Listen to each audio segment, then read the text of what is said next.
Bonjour Lionel, merci de m'accueillir dans ta Batcave, dans ta petite salle. Parce que notre nom, j'ai dit Batcave comme ça, mais toi tu as un nom pour ta salle ou c'est juste. Non, il n'y a pas de nom particulier. C'est juste le nom de mon entreprise, Athlefit, et mon nom de profil. Du coup, bien sûr, il n'y a pas de nom particulier. Non. Ouais, incroyable en tout cas. Donc moi je te connais, je t'ai suivi sur plein de choses, mais ça on en parlera plus tard. Pour les gens qui ne te connaissent pas forcément, est-ce que tu peux un petit peu te présenter sur des grandes lignes, dire qui tu es? Oui, en fait, dans ma carrière, j'ai eu deux temps forts. Une partie athlétisme où j'étais lanceur de disques. J'ai fait plusieurs fois des podiums au championnat de France et j'ai fait champion de France universitaire. Et à la suite de ça, j'ai basculé dans le bobsleigh, qui a un peu les mêmes filières énergétiques, anaérobie lactique, le full puissance. Et du coup, j'ai bifurqué sur le bobsleigh, où là, je suis allé jusqu'aux Jeux Olympiques en 2022 et avec plein de coupes du monde et championnats du monde. Donc voilà, je suis bobeur et athlète. Et du coup, ma particularité dans mes entraînements, c'est vraiment beaucoup d'haltérophilie, beaucoup de sprints. Donc en fait, il faut être à la fois fort sur la vitesse en étant lourd et être fort sur le déplacement de charge parce que le bob fait plus de 240 kg des fois. Ça c'est complètement fou, c'est une des premières questions que j'avais à te poser. Bon, on est clairement d'accord qu'ici il fait super chaud. Ouais. La neige, on la voit jamais. Et la glace, il n'y en a pas aux alentours. C'est ça. Comment tu t'es dit, je vais devenir bobeur? Et surtout, comment tu te dis, je vais faire les Jeux Olympiques? En tant que tout athlète, tous les athlètes veulent faire les Jeux Olympiques. Je te rejoins à 10 000%. J'étais athlète en lancer de disque et du coup j'avais fait un peu le tour du niveau que j'étais capable de faire parce que je suis un peu petit pour un lanceur de disque, pour approcher des 2 mètres. Même si j'avais des qualités explosives, c'était un peu limité. Et en fait, au championnat de France Elite, on m'a contacté pour un projet olympique dans le bobsleigh. Donc, un projet olympique, ça peut pas forcément aboutir, hein, mais on m'a proposé ça, donc rejoindre l'équipe de France de bobsleigh. Donc, j'ai rejoint et en 8 ans, j'ai bossé dur. J'ai appris à sprinter, j'ai appris à pousser, parce que c'est toute une motricité nouvelle. Quand tu es lanceur, tu es un peu statique. Et apprendre à se déplacer vers l'avant en faisant 100 kg, c'est pas évident au début. Et du coup, j'ai dû pendant des années travailler, progresser année en année pour atteindre l'objectif. C'est surtout par opportunité, on m'a contacté et je me suis lancé. C'est quand même une bonne équipe en équipe de France au bobsleigh. Je pense que je fais partie des gens qui regardent sur l'équipe 21 en hiver, je regarde toutes les compétitions. Mais sur des grandes lignes, pareil, est-ce que tu peux nous parler du bobsleigh? Parce que je pense pour les gens, c'est assez triste pour ce sport, surtout en France, c'est les Rasta Rockets. Ouais, il n'y a rien d'autre pour le bobsleigh. Balance man, cadence man, trace la glace, c'est le Bob man.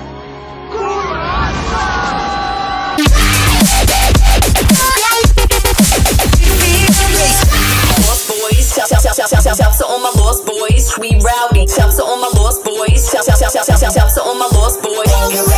Shout to all my lost boys. Shout to all my lost boys. C'est juste fou. La particularité de ce sport, c'est que on se rend peut-être pas forcément compte, mais l'engin est très très lourd. Bob à 2, 180, 190 kg pour 2 personnes. Il y a le pilote qui pousse et le brakeman, celui qui tout à l'arrière. Et le Bob à 4, l'engin fait jusqu'à 240, 250 kg selon le poids de l'équipage. Et en fait, on est 4 gars à pousser, avec le pilote compris. Et l'engin il a une très très grosse inertie au début. En fait, on est les sprinteurs sur glace.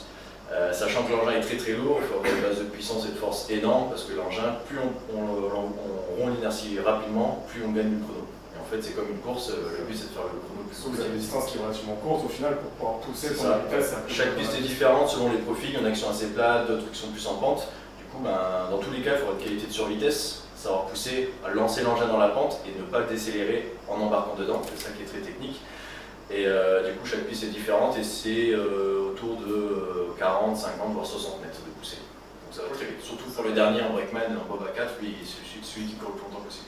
C'est celui qui se met à la fin. C'est ça, ouais. Et c'est lui qui freine. Ok, c'est savoir celui qui freine à la fin. au bobsleigh, c'est celui qui freine, c'est celui qui est tout à l'arrière.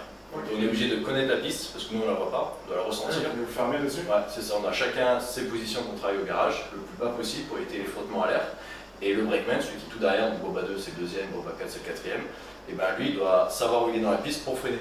Ok. Il ne faut pas qu'il freine avant, sinon tu perds un Il y dixième. a, j'imagine avec la vitesse, vous allez l'entendre, il y a un signal, il y a un truc qui se fait dans l'équipe, parce que Pour le... général, on vous voit quand vous mettez autour du mob, il y a un truc, vous avez tous une petite toutes les équipes, elles ont un truc entre eux, on se dit ok, on va envoyer, c'est maintenant qu'on démarre.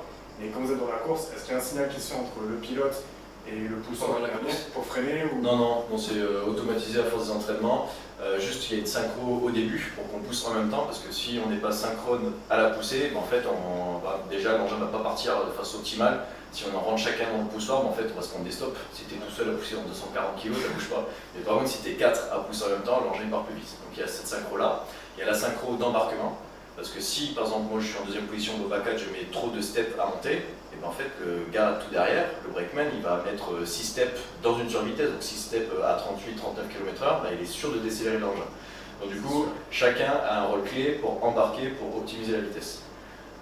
Et du coup ça c'est avec l'entraînement, le rodage, les stages l'été, à force de pratiquer, on connaît le rythme d'embarquement. Chacun doit respecter à la lettre, sinon ça pollue les voilà, pieds. c'est ça. Justement, comment j'y pensais, comment tu fais pour être entraîné? Est-ce que c'est à Albertville la piste? La plagne, ouais. La plagne. Vous faites des stages assez régulièrement? Ouais, nous en fait on a 2 périodes dans l'année. Tu as la période estivale où on s'entraîne, on développe nos qualités athlétiques et de force. Du coup ça passe par beaucoup d'haltérophilie, de la force, donc des squats, tout ce qu'on connaît. Et à côté de ça, du travail type sprinter sur piste. Et on se regroupe à l'occasion de stages équipe de France à la plagne où là tu as une piste de poussée, comme un U en fait. Ouais. En fait tu pousses l'engin sur des rails pour un peu représenter l'effet de la glace. Et dès que les conditions sont propices, on va à l'étranger pour pousser dans des hangars placés, pareil, qui simulent la glace. Et au fur et à mesure, une fois que les pistes sont en glace, on va sur les pistes pour faire un peu plus de spécifique. Ok. Et quand tu es arrivé au tout début, c'est tes premiers repères sur la glace? Ça fait bizarre hein, parce que en fait on est sur de la glace, du coup sur les chaussures on a les cardes, on appelle ça les cardes, on a les pointes que sur l'avant du pied. Du coup si tu poses talon, par contre tu glisses. Et comme quand tu es sprinter, tu es obligé de toujours son médio au pied et que moi au début je savais pas sprinter, ça fait bizarre de rapprendre une motricité et toujours sur l'avant du pied pour avancer avec un engin qui au début est lourd. Avoir la transition phase de poussée, se redresser et accélérer et courir dans une survitesse, ça c'est pas évident au début. Tu entends toujours la voix de ton coach derrière, pointe qui te hante depuis tes débuts en athlète? En athlétisme, j'ai été aidé par un pôle en Provence pour apprendre à sprinter, mais quand tu pars de zéro, c'est très dur. Hein. C'est très dur. T'as beau savoir ce qu'il faut faire, c'est en pratiquant que ça vient. T'as des déclics, et au fur et à mesure, c'est comme l'haltéro, hein, t'as des déclics, et au fur et à mesure tu avances, et à force de pratiquer, tu y arrives. Après, c'est du renforcement un peu spécifique et tout ça. Et du coup, tu as fait. Non, on revient dessus, mais tu as fait les Jeux Olympiques. Ouais, en 2022. On en revient parce que vraiment, sur la vidéo d'avant, on en parle un tout petit peu des Jeux Olympiques. Et du coup, je pensais à la fille conducteur. Ça fait quoi? On vrai dedans. En tant qu'athlète, ça fait quoi? Là, actuellement, j'ai du mal encore à me dire que j'ai fait les Jeux Olympiques. Je suis toujours un peu dans le déni, enfin, pas comme ça du déni. Peut-être parce que je veux encore performer derrière, tu vois. Mais ouais, clairement, c'était un but que j'avais depuis tout petit. Tu as toujours dans un coin de ta tête de faire les Jeux Olympiques. Et quand ça se rapproche, et ben, tu réalises un petit peu quand tu fais la cérémonie d'ouverture. Et nous, on a eu la chance de pouvoir faire toute l'Olympiade parce que notre épreuve a été le dernier jour des Jeux. Donc on a fait la cérémonie d'ouverture, parce qu'après, la première semaine c'était Boba 2, moi j'étais remplaçant. Et après c'était la semaine Boba 4, donc la deuxième semaine à la fin des Jeux Olympiques. Donc du coup, nous on a pu profiter pleinement des Jeux Olympiques. Et c'est quand tu arrives à la fin que tu as tout fini ta course, que là vraiment tu as les émotions qui montent. Et là tu dis ça y est, j'ai réussi. C'est ça. Et moi, dans ma vie d'athlète, il y avait avant les jeux, et après derrière, rien qui existait. Dans ma tête, j'étais conditionné pour aller aux jeux, quoi qu'il arrive. Ce drapeau-là, c'est celui qu'il y avait au-dessus de mon lit tous les matins quand je me levais, pour aller m'entraîner. Je faisais 6 heures par jour d'entraînement, le matin le stade, l'après-midi à CrossFit Nîmes par exemple. Et gros training tout le temps. Et quand tu arrives à ça, en fait, après, t'es un peu perdu, quoi.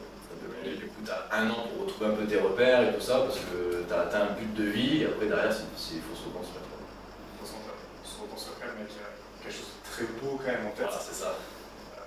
On en parlait justement sur la vidéo précédente, où on disait que c'était peut-être une ambiance un peu particulière, ça c'était pas vraiment les jeux comme on pouvait imaginer et rêver.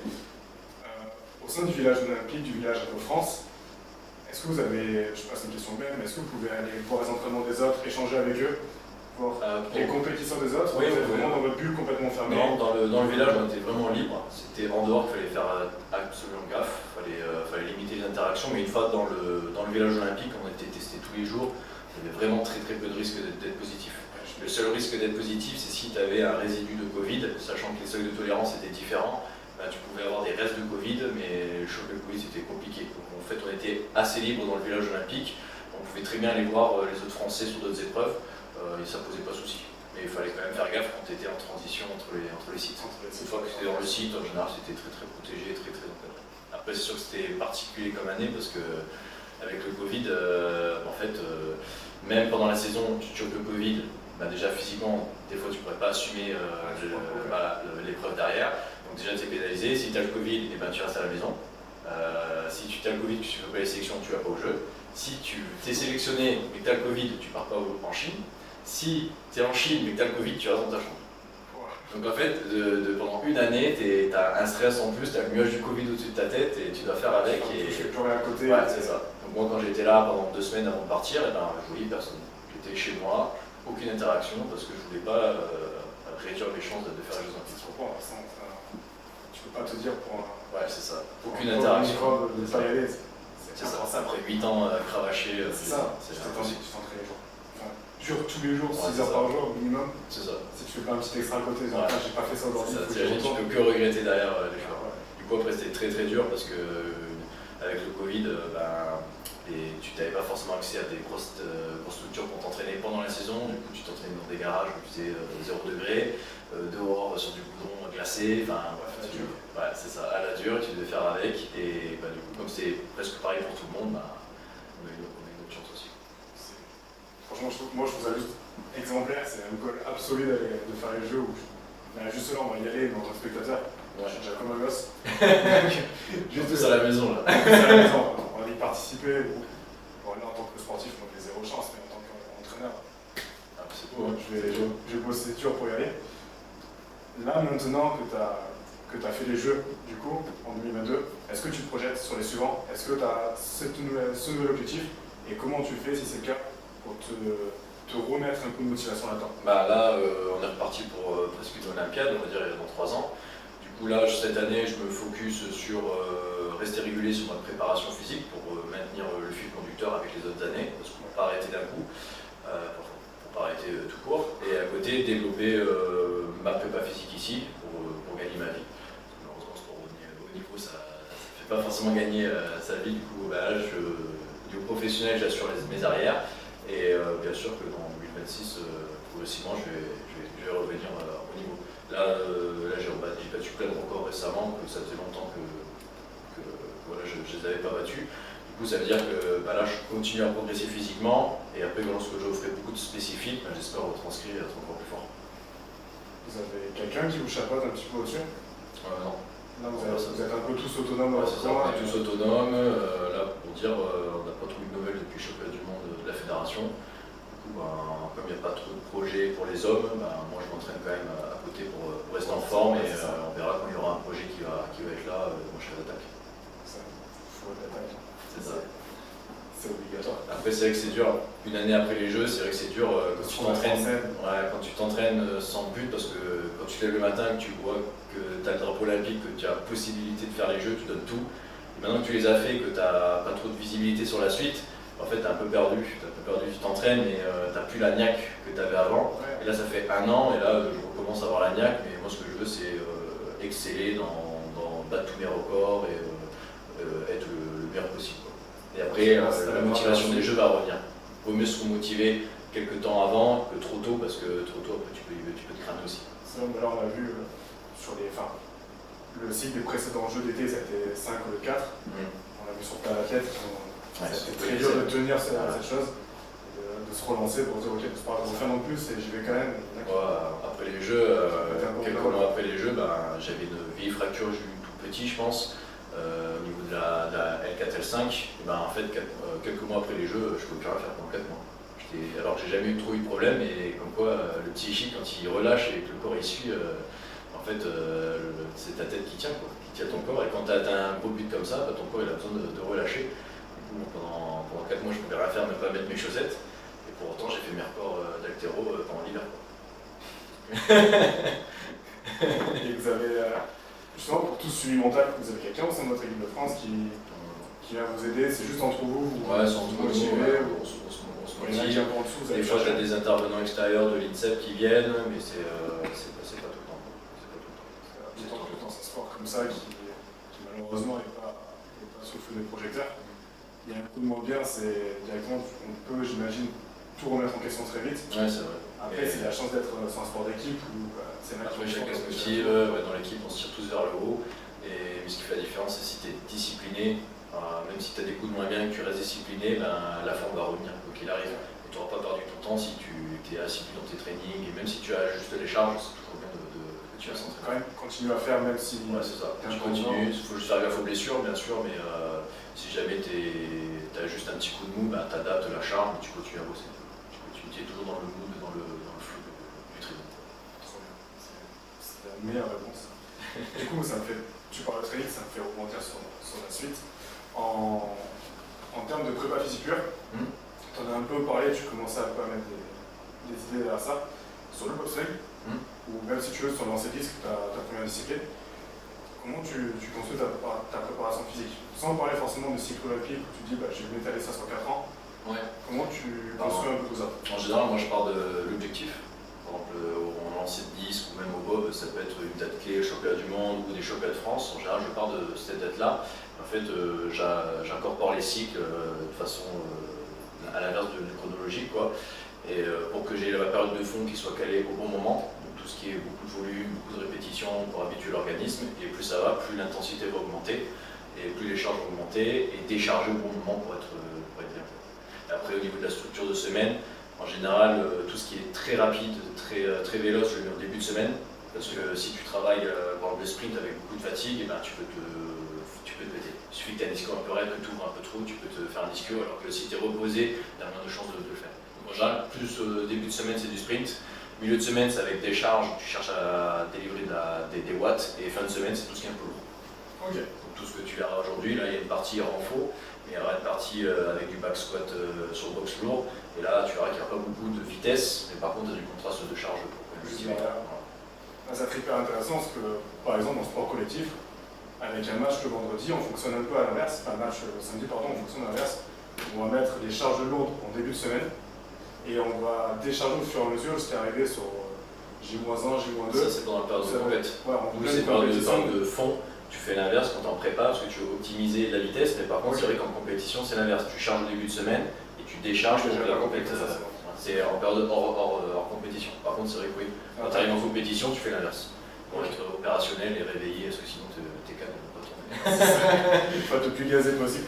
C'est compliqué pour nous parce qu'en termes de rythme tu as toute la semaine de training, samedi bob à 2, dimanche bob à 4. Tu charges le camion, c'est toi qui te déplaces partout en Europe et quand tu arrives sur le spot tu dois décharger. Training jusque vendredi, et ça pendant des semaines et J'avais des semaines. suivi un peu sur. Les mondiaux étaient avant les jeux, il me semble, l'année Non, l'année dernière c'était que championnat du monde. L'année dernière. L'année d'avant, il n'y avait pas de championnat du monde, il n'y avait que Jeux Olympiques. Je vous ai vu vous entraîner clairement dans un parking. Ah, Vous avez sorti des dalles, les barres, les disques, et on ça. s'entraîne. Le mec était garé 3 places plus loin. On s'entraîne ici. Si t'as pas le choix, tu t'adaptes.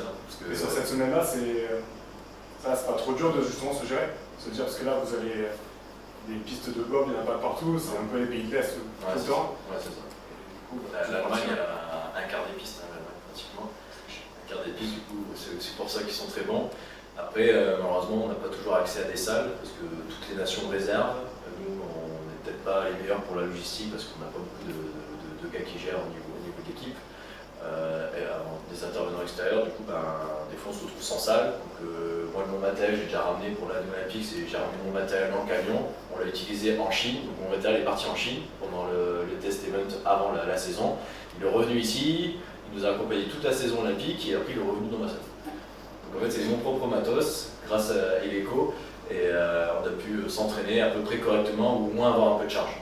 Après, quand tu t'entends dans un garage où il fait 3 degrés, c'est pas aussi bien que dans dans une vraie gym, mais tu fais avec, t'as pas le choix. J'ai trouvé ça fou de partir dans un vieux camtar et dire ok, là j'ai fait une étape qui va peut-être me qualifier pour les jeux. Ok, d'accord. Il y a personne qui avait des moyens en plus pour les aider. Non, c'est pas un sport qui est très médiatisé, il n'y a pas énormément d'argent dessus. Mais bon. Franchement, après, plus le sport est dur, plus c'est beau derrière de réussir. C'est ça. Parce qu'il faut des pommes. Je pense que là, comme vous avez dit, ok, c'est bon, on s'est qualifié, c'est sûr, on y va. Le problème, c'est que le mob il va, le pilote il va. Après, qui va derrière, ça se joue aux sélections. Vous êtes. Là, déjà, je vais parler de remplaçants sur le Boba 2. Il y a un remplaçant. Il y a un remplaçant, et le Boba 4, vous avez combien de remplaçants? Un seul aussi. Un seul aussi. Un seul. Du coup, c'est souvent le même pour les deux, où en fait, tu as un équipage où le Boba 2, comme c'est quand même un peu plus lourd que le Boba 4 à pousser, comparativement au kilo par personne, bah, du coup, ça a tendance à être des gars un peu plus costauds Boba 2, qui restent quand même véloces, et au Boba 4, tu as un différent profil. Tu as des gars un peu plus fins, surtout les breakmen à l'arrière, celui qui court le plus longtemps, il doit être vraiment très très rapide, donc souvent il est un peu moins costaud. Mine de rien, tu as des nations qui ont des monstres derrière, mais souvent ils sont un peu moins costauds, et plus tu vas à l'avant du bob, plus c'est des gars qui sont plus force vitesse. Il me semble, si je me trompe, j'avais entendu que les gars qui poussaient, plus ils avançaient dans leur carrière, plus ils avançaient aussi dans le bob et qu'ils finissaient souvent. Oui, c'est possible, c'est possible parce que quand tu es pousseur, ben, tu as une notion de vitesse qui est importante et quand tu vieillis, ta vitesse elle est un peu plus affectée. La chance qu'on a, c'est que c'est un engin qui est lourd, du coup, si tu es très très puissant, et ben, tu peux toujours être utile dans l'engin. Peut-être si tu es un peu moins rapide, justement, tu vas monter un peu plus à l'avant, donc en deuxième ou troisième position pour le Boba 4. Et pour autant rapporter quelque chose de plus-value dans la poussée. Et derrière, tu mets un gars plus rapide. Souvent, c'est ça. Tu mets les rookies, tu les mets au fond. Voilà. Tu pousses, tu cours, tu Les plus rapides, ils sont derrière, et les plus forts, ils sont plutôt à l'avant parce que quand tu es très très fort, ben, des fois, tu es un peu moins rapide qu'un autre gars. Du coup, ben, au lieu de décélérer les bobs, de décélérer quand tu pousses, ben, t'embarques. Et après, les gars qui sont un peu plus rapides, qui ont plus de poids, ils continuent. Après, c'est que 2 steps. Hein. Et, c'est steps, différent. quand tu fais avec ton chrono, tu as un dixième de seconde, ben, tu peux avoir 5 bobs d'écart. Du coup, chaque appui est important. Donc, dès le début, dès le moment où tu pousses, ton but c'est de limite casser le poussoir. Tu n'y arriveras pas parce que si tu pousses en même temps, l'engin part. Mais le but c'est de vraiment être énervé sur le poussoir et être fort à l'intensité au sol. Je mettrai des vidéos de ça. Je sais pas si les gens ils ont un peu cette image en tête. Mais c'est assez impressionnant. Le démarrage, il est.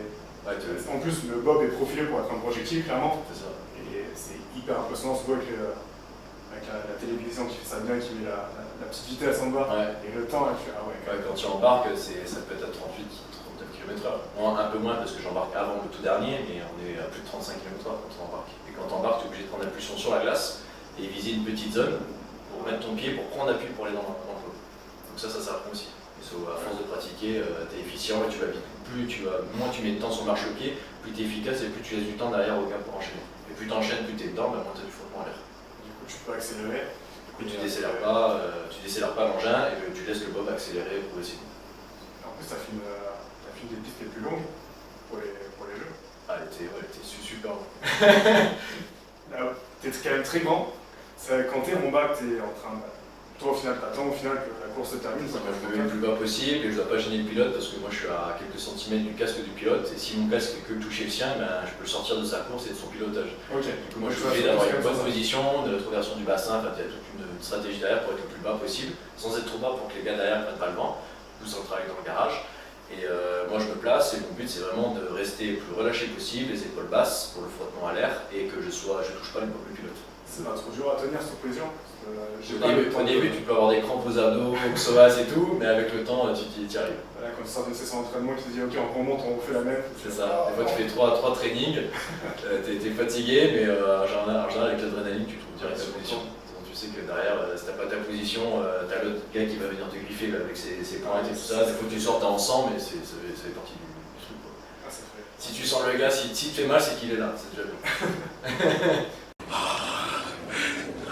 C'est rigolo. Bon, ça suffit. Oui. Très bien, tu parles d'entraînement. Est-ce que tu peux nous présenter un peu la séance que tu nous as préparée? Ouais, on va faire une séance en 4 temps, en comptant l'échauffement. Donc on va d'abord faire un échauffement standard avec un peu de vélo, un peu de mobilité, pour être un peu plus efficient derrière, et un peu d'activation du dos. En gros, s'activer tranquillement pour pouvoir mettre des charges un petit peu sur le dos. Donc aujourd'hui, c'est focus vraiment sur le membre inférieur. Donc tu auras en premier circuit de travail, tu auras du step-up, donc monter sur box, plus enchaîner un exercice de dynamique, donc monter sur box en saut. Ça c'est plus pour l'aspect transférable sur la piste, lorsque tu cours, tu es en appui unipodal et tu avances vers l'avant, donc ça c'est vraiment quelque chose qu'on fait dans le bob pour retranscrire sur la glace. Et après derrière tu as plus un travail de force avec du box squat lourd, où tu cherches vraiment à stresser l'organisme avec des charges un peu lourdes, et derrière du contraste de charge où tu pars assis, et le but c'est de monter le bassin le plus haut possible. Donc un saut, départ assis, Et on finit par un peu de renfort spécifique pour les ischios pour éviter de se faire mal pendant la saison. Pour avoir des ischios durs, pour pouvoir bien tracter lorsque tu pousses engin. Parce que tu pousses mais tu tractes en même temps. Du coup, il faut avoir des bons quadrilles mais des très bons ischios aussi pour supporter la survitesse et pour pouvoir tracter lorsque tu pousses. C'est hyper intéressant. Franchement, je sais que je me limite à 30-35 minutes pour la vidéo, mais je pense que je pourrais. Après, oui. Je pourrais être assis et prendre ton temps. Vas-y, je t'écoute. Après, là on est dans une salle, mais là où c'est le plus important, c'est à la piste. Sur la piste d'athlétisme, tu as la partie plio, la partie mobilité, tu as la partie accélération, tu as la partie sprint, tu as la partie crawler, donc du travail de force en placé, pour avoir des bonnes attitudes et tout ça. Donc, j'avoue, j'avais ça en tête, je me suis dit, tout le monde va me faire passer derrière le chariot. non, j'ai Là, j'ai un chariot à roulettes, enfin j'ai tout ce qu'il faut ici, mais ça se passe sur le stade. Ok. Donc c'est tout ce qu'on fait, nous en général c'est ce qu'on fait ça sur les salles de gym pendant les saisons, là on fait ce travail-là.